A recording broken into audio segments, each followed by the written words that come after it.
Tous, écoutez, j'ai une bonne nouvelle, on va se retrouver bientôt sur Actu Média avec la charmante Jazia. Donc soyez nombreux, il y a plein de révélations, il y a eu une conversation intéressante. Donc je vous y invite. Portez-vous bien d'ici là et à bientôt. Maintenant je sais le goût du sel qui vient brûler mes lèvres lorsque sur une joue les larmes ont coulé. Maintenant je sais le goût du miel qui caresse les rêves qu'on a pu réaliser. Ce que je suis, je le sais. Comme un homme qui se lève enfin, comme un homme prend une main, juste un homme qui veut bien jouer de son âme, un homme qui se proclame.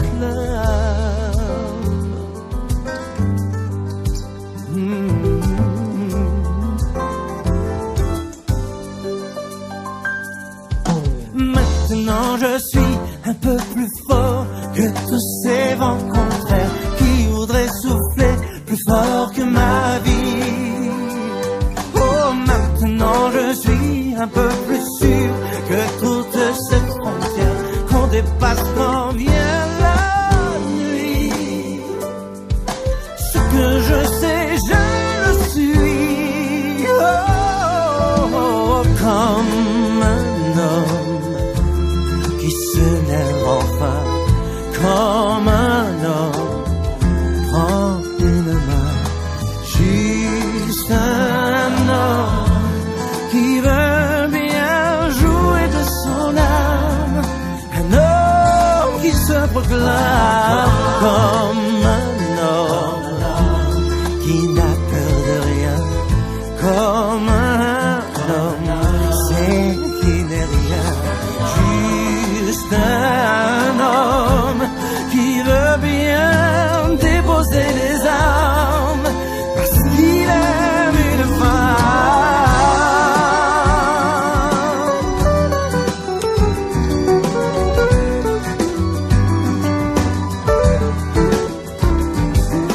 Juste un homme qui veut bien jouer de son âme, un homme qui se proclame comme un homme qui n'a peur de rien, comme un homme c'est qui n'est rien, juste un homme qui veut bien déposer les armes parce qu'il aime une femme.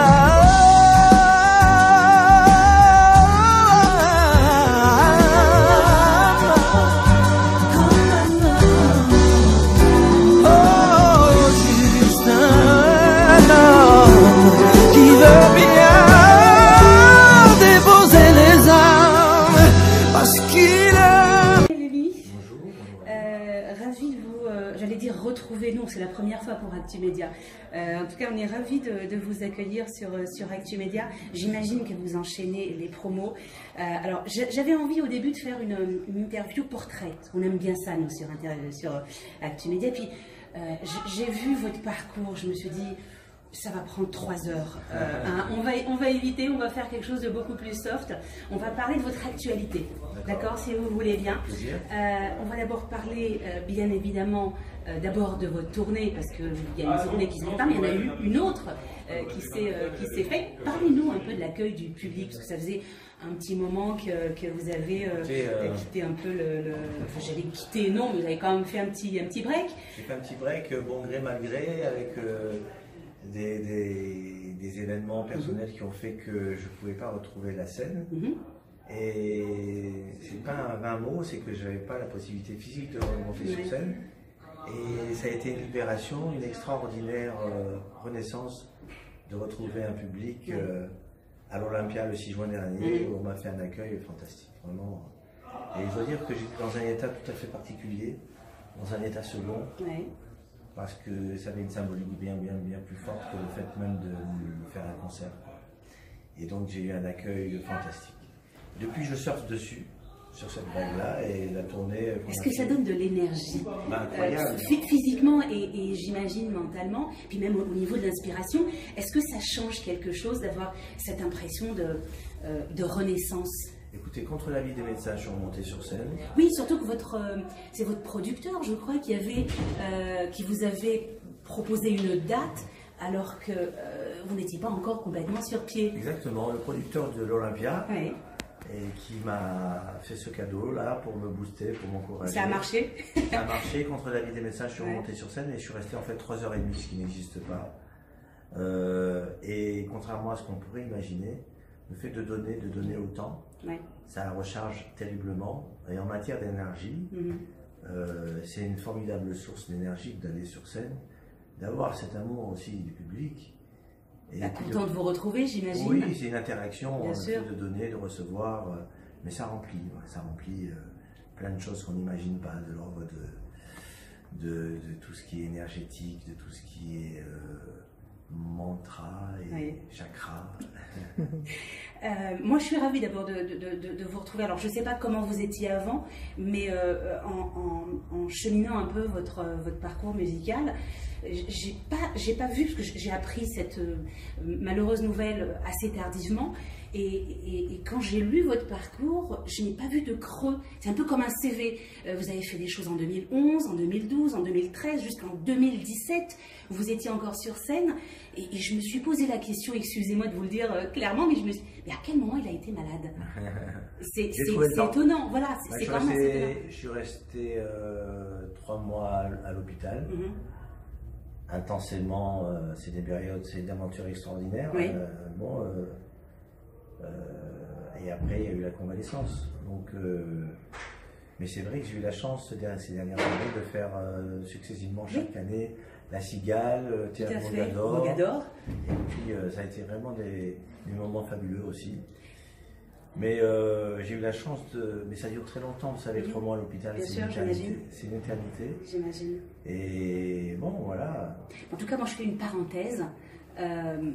Ça se voit pas du tout. Voilà. Merci, donc tant mieux pour vous et pour vos fans. On parle aussi un peu de... Alors moi j'ai vu que vous aviez un album ou un opus, je ne sais plus qui, s'appelait 40 et quelques. Là aujourd'hui on a 50 et quelques. Non, j'avais une chanson. C'était une chanson, d'accord. On a fait un clin d'œil à cette chanson. En appelant l'album Best Of, mon premier, 50 et quelques, parce qu'il était temps. Bon, en tout cas, nous, on vous souhaite 60 et quelques, et voilà, jusqu'à l'infini. Alors, parlez-nous un peu de votre album, justement. Donc, c'est du live. Voilà, 50 et quelques, c'est 28 titres choisis. Alors, vous les avez choisis comment, ces titres-là? En fonction de la réussite de l'exécution, puisque c'est des chansons qui sont prises... parmi des prestations et des concerts en live. Et donc on a choisi 28. Il y a aussi mes choix personnels. Par rapport à ce que ça représentait pour vous, est-ce qu'il y avait on va dire des choses sentimentales qui étaient liées à ces chansons-là? Il y a tout ça, puis le souci de faire plaisir au plus grand nombre avec mes chansons qui ont marqué. Est-ce que j'ai des aficionados qui me demandent et qui chantent avec moi sur scène et dans la salle? Et donc j'ai repris tout ça en live avec quelques-unes de mes nouvelles chansons de l'album dernier. Et puis tout ça fait un album très réussi dans le sens où c'est très éclectique et très festif. Sur scène, forcément, on donne une autre dimension aux chansons. Alors pourquoi ce choix justement de live? Est-ce que c'était l'envie pressante que vous retrouviez un peu là? Les épreuves, j'en tire toujours la philosophie positive. Est-ce que ça a été une thérapie pour vous?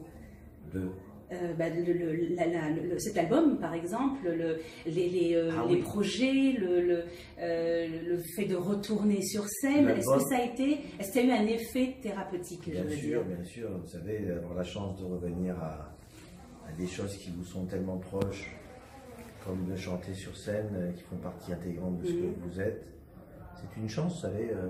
Je ne vais pas vous faire tirer les mouchoirs, mais je ne pouvais plus trop marcher, plus trop respirer, plus trop manger, plus trop, vous savez. Bien sûr. Alors quand on se rend compte de marquer, Parce que j'ai des aficionados qui me demandent et qui chantent avec moi sur scène, dans la salle. Et donc j'ai repris tout ça en live avec quelques-unes de mes nouvelles chansons de l'album dernier. Et puis tout ça fait un album très réussi dans le sens où c'est très éclectique et très festif. Sur scène, forcément, on donne une autre dimension aux chansons. Alors pourquoi ce choix justement de live? Est-ce que c'était l'envie pressante que vous retrouviez un peu la scène? C'était un peu, on va dire, la parenthèse malheureuse, donc ça fait un peu ça fera un peu le pont entre l'avant et l'après et l'avenir. Pourquoi cet album-là l'album live, c'est quand même des chansons qui ont été enregistrées plus tôt que tous ces événements. Vous avez fait du studio jusque-là, c'est ça? Est-ce qu'il y a eu que du studio? Non, j'ai toujours été en... Non, mais je veux dire par rapport à cet opus-là. Cet opus-là, c'est des chansons, c'est tiré de chansons qui ont été enregistrées sur scène. Sur scène. Au travers de mon parcours. D'accord? Donc, pour moi, une chanson, elle prend toute sa dimension sur scène. Parce que là, on est en dehors de tous les effets et les outils dont on dispose en studio pour améliorer, prendre le temps de recommencer. Là, on est dans un moment live. Il y a une vérité du moment. Tout à fait, une authenticité qui n'existe pas. Comme une chanson qui s'appelle Ici et Maintenant, qui figure sur le live. Je suis très adepte du moment. J'aime pas regarder trop les vidéos, ni les photos, aussi les photos, mais ce que je veux dire, c'est que ce qui m'intéresse, c'est d'être à fond au moment T, au moment présent. Être dans le passé, c'est déjà être nostalgique. Dans l'avenir, c'est être un impatient. Être dans le moment présent, c'est être dans la vérité du moment. On sent quand même un peu de mélancolie dans vos chansons. Est-ce que ça... C'est votre tempérament? Il n'y a pas que de la mélancolie, mais oui, je pense que à l'instar de cette musique que j'aime portugaise, le fado, où il y a cette espèce de nostalgie, mais il n'y a pas de force d'inertie, quoi. Je veux dire, c'est toujours aller vers l'avenir, et il y a toujours du positif, même si je parle des événements un peu difficiles, des épreuves. J'en tire toujours la philosophie positive. Est-ce que ça a été une thérapie pour vous? Cet album, par exemple, les projets, le fait de retourner sur scène, est-ce que ça a eu un effet thérapeutique? Bien sûr. Vous savez, avoir la chance de revenir à des choses qui vous sont tellement proches, comme de chanter sur scène, qui font partie intégrante de ce que vous êtes, c'est une chance, vous savez. Autant vous faire tirer les mouchoirs, mais je ne pouvais plus trop marcher, plus trop respirer, plus trop manger, plus trop... Vous savez. Bien sûr.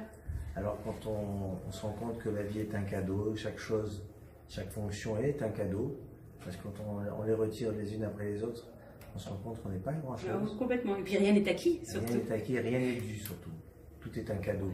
Alors le cadeau suprême, c'est de continuer à chanter sur scène, que les gens soient venus et que je puisse avoir leur adhésion. Et vous savez, c'est une grande chance. Aujourd'hui, je fais plus ce métier de la même façon. Mais je pense que vous ne vivez plus de la même façon. Je ne vis plus de la même façon parce que je me rends compte de la précarité, de notre vulnérabilité, et qu'il n'y a rien qui soit dû encore une fois. Et c'est le Tout-Puissant en haut qui décide de ces créatures. Daniel Lévy, moi j'ai appris également quelque chose que j'ignorais complètement. Alors on va quand même en parler un peu ensemble et puis faire profiter nos auditeurs et les personnes qui nous suivent en tout cas sur Actumedia. Alors on connaît tous, on a tous à un moment donné fredonné votre chanson qui bien évidemment sur laquelle vous avez connu le grand succès, grand succès. Mais la comédie musicale, c'était pas votre première fois. Il y a eu Catherine Lara, et ça c'est une chose qu'on ne sait absolument pas parce que vous avez en plus joué deux rôles. Parce que vous êtes pianiste à la base. Parlez-nous un peu de cette petite... Alors, je m'étais promis de ne pas parler de passé, mais je ne peux pas. Non, mais pas. En plus, c'est évoqué qu'il y a une période magnifique où On a pensé à moi, oui. Il y a eu Chopin, je crois que vous avez joué le rôle de Chopin, il me semble. Oui, oui, j'ai joué le rôle de Chopin et de Musset. Et j'étais entouré d'illustres artistes comme Richard Cocciante, Janis Jamison, Daniel Lavoie. À un moment donné, il y a eu Véronique Sanson, Catherine Lara elle-même. Bon, j'en oublie, mais en tout cas, c'était une aventure fantastique. Je pense que c'est la plus belle comédie musicale qu'il y ait eu. Mais le genre n'était pas à la mode, pas encore. Et j'étais déjà en avance. Oh bah ça pourrait l'être, en tout cas à l'avenir, pourquoi pas. En tout cas, je l'ai évoqué avec Catherine Lara elle-même il n'y a pas si longtemps, en disant que c'était des moments fantastiques. Il y avait une orchestration, un livret. Et puis moi, j'affectionne tout particulièrement ces compositeurs et le romantisme en général. Vous êtes... Le fado, où il y a cette espèce de nostalgie, mais il n'y a pas de force d'inertie, quoi. Je veux dire, c'est toujours aller vers l'avenir, et il y a toujours du positif, même si je parle des événements un peu difficiles, des épreuves, j'en tire toujours la philosophie positive. Est-ce que ça a été une thérapie pour vous? Cet album, par exemple, les projets, le fait de retourner sur scène, est-ce que ça a eu un effet thérapeutique? Bien sûr, vous savez, avoir la chance de revenir à des choses qui vous sont tellement proches, comme de chanter sur scène, qui font partie intégrante de ce que vous êtes, c'est une chance, vous savez. Je ne vais pas vous faire tirer les mouchoirs, mais je ne pouvais plus trop marcher, plus trop respirer, plus trop manger, plus trop, vous savez. Bien sûr. Alors quand on se rend compte que la vie est un cadeau, chaque chose, chaque fonction est un cadeau, parce que quand on les retire les unes après les autres, on se rend compte qu'on n'est pas grand chose. Complètement. Et puis rien n'est acquis, surtout. Rien n'est acquis, rien n'est dû, surtout. Tout est un cadeau. Alors le cadeau suprême, c'est de continuer à chanter sur scène, que les gens soient venus et que je puisse avoir leur adhésion. Et vous savez, c'est une grande chance. Aujourd'hui, je ne fais plus ce métier de la même façon. Mais je pense que vous ne vivez plus de la même façon. Je ne vis plus de la même façon parce que je me rends compte de la précarité, de notre vulnérabilité, et qu'il n'y a rien qui soit dû encore une fois. Et c'est le Tout-Puissant en haut qui décide de ces créatures.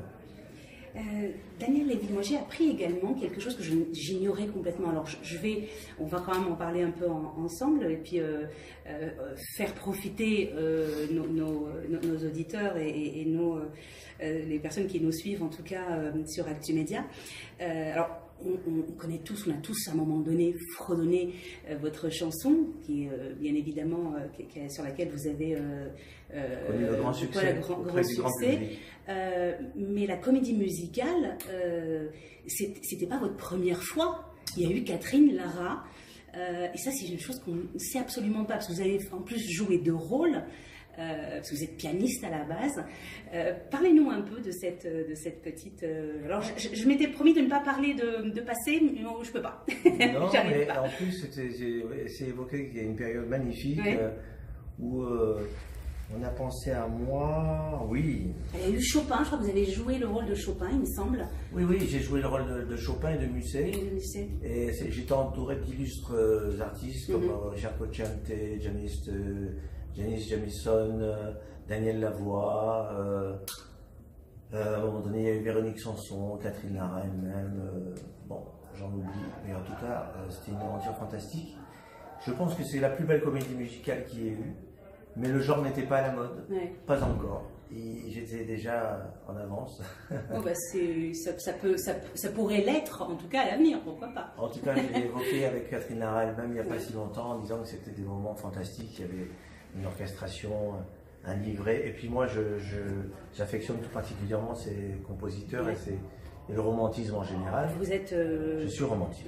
Oui, et plus encore, vous êtes musicien je suis musicien et Chopin, et sans conteste, le compositeur phare pour moi, c'est mon compositeur préféré. Il y a une telle passion dans sa musique. Moi j'ai fait un peu de piano, mais malheureusement j'étais nulle en solfège, au grand désespoir de ma maman. Voilà, c'était aussi une parenthèse. J'ai une grande admiration pour les personnes qui maîtrisent l'outil. Maîtriser, non, vous savez, il faut toujours, il y a des niveaux. Hein. C'est vrai que le solfège c'est rébarbatif, mais bon, c'est le moyen pour accéder aux grands compositeurs, etc. Mais je suis issu d'une famille de musiciens, donc à la maison, contrairement à notre milieu, très modeste, il y avait un piano et puis c'était un tour de rôle, on entendait les grands compositeurs dans cette cité ouvrière et tout, c'était anachronique, mais c'était, avec le recul, c'était merveilleux. Si on vous demandait aujourd'hui de choisir entre le fait d'être interprète, compositeur, auteur, est-ce qu'il y aurait un choix à faire? C'est difficile, c'est vrai d'être de se mutiler comme ça. Non, parce que c'est un tout. J'aime autant chanter que composer et chanter sur mes chansons. Du coup, c'est un peu le but de ce métier, de mon métier. Alors, on parle un peu projet, Daniel, ensemble. Alors, on a parlé à un moment donné de tournée. Est-ce qu'il y a des dates aujourd'hui de fixer? J'ai essayé de glaner quelques informations, je n'ai pas réussi à avoir encore. Alors on parle beaucoup du 6e opus, mais voilà, on parle comme ça de manière très évasive de la scène, mais on n'a pas encore de date. Pour être précis, il y a le 12 octobre prochain. Vous partez à Marseille. À la Forgue. Orgue, pardon, l'Orgue, j'ai confondu. C'est pas grave. À un moment donné, il y a eu Véronique Sanson, Catherine Larraine même, bon, j'en oublie, mais en tout cas, c'était une aventure fantastique. Je pense que c'est la plus belle comédie musicale qu'il y ait eu, mais le genre n'était pas à la mode, pas encore. J'étais déjà en avance. Oh bah ça pourrait l'être, en tout cas à l'avenir, pourquoi pas. En tout cas, je l'ai évoqué avec Catherine Larraine même il n'y a pas si longtemps, en disant que c'était des moments fantastiques, il y avait une orchestration, un livret, et puis moi j'affectionne tout particulièrement ces compositeurs et le romantisme en général. Vous êtes... je suis romantique. Oui, et plus encore, vous êtes musicien je suis musicien à la base. Et Chopin, et sans conteste, le compositeur phare pour moi, c'est mon compositeur préféré, il y a une telle passion dans sa musique. Moi j'ai fait un peu de piano, mais malheureusement j'étais nulle en solfège, au grand désespoir de ma maman. Voilà, c'était aussi une parenthèse. J'ai une grande admiration pour les personnes qui maîtrisent l'outil. Maîtriser, non, vous savez, il faut toujours, il y a des niveaux. Hein. C'est vrai que le solfège c'est rébarbatif, mais bon, c'est le moyen pour accéder aux grands compositeurs, etc. Mais je suis issu d'une famille de musiciens, donc à la maison, contrairement à notre milieu, très modeste, il y avait un piano et puis c'était un tour de rôle, on entendait les grands compositeurs dans cette cité ouvrière et tout, c'était anachronique, mais c'était, avec le recul, c'était merveilleux. Si on vous demandait aujourd'hui de choisir entre le fait d'être interprète, compositeur, auteur, est-ce qu'il y aurait un choix à faire? C'est difficile, c'est vrai d'être de se mutiler comme ça.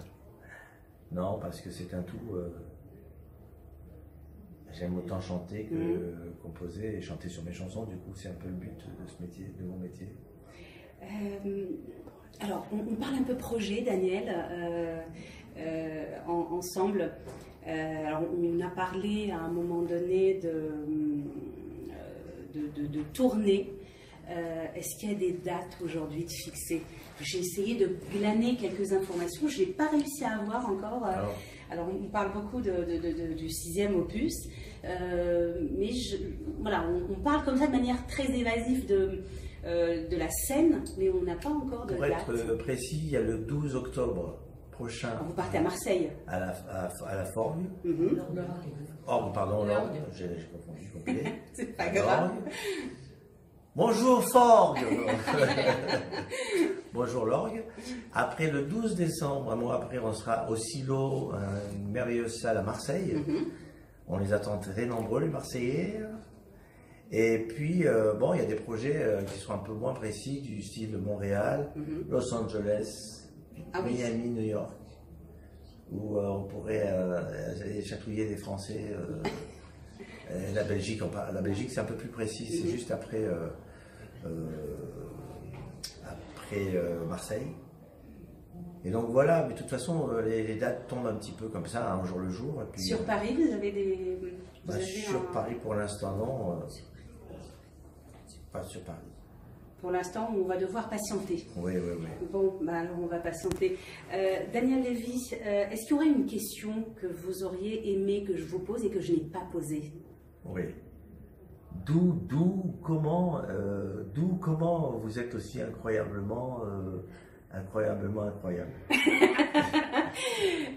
Écoutez, moi je me pose pas la question parce que j'imagine que on a tous, lorsqu'on doit traverser une étape, et quelle que soit l'étape de notre vie, lorsqu'on s'imagine qu'on ne peut pas, mais lorsque l'événement est là, on a cette espèce d'instinct de survie, enfin que j'appelle l'instinct de survie, qui fait que on fait face. Voilà, donc, et je pense qu'on a tous une espèce de force inouïe en nous qu'on ignore, voilà, qui fait les choses. Permettez-moi de rebondir. Oui, dites-moi. Et en allant dans votre sens, je dirais qu'on n'a pas une force en nous, on a tout en nous.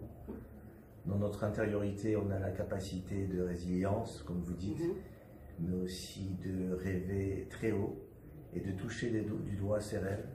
Parce que rien ne résiste à la volonté, rien. Et on a des aptitudes qu'on ne connaît pas toujours. Effectivement, dans l'épreuve, on peut se révéler. Et en tout cas, il faut être confiant. Il faut penser que Dieu, qui est tout, il n'y a rien en dehors de lui, mais que lui, il est bon, parce qu'il a créé ce monde par bonté, il n'avait pas besoin de le créer.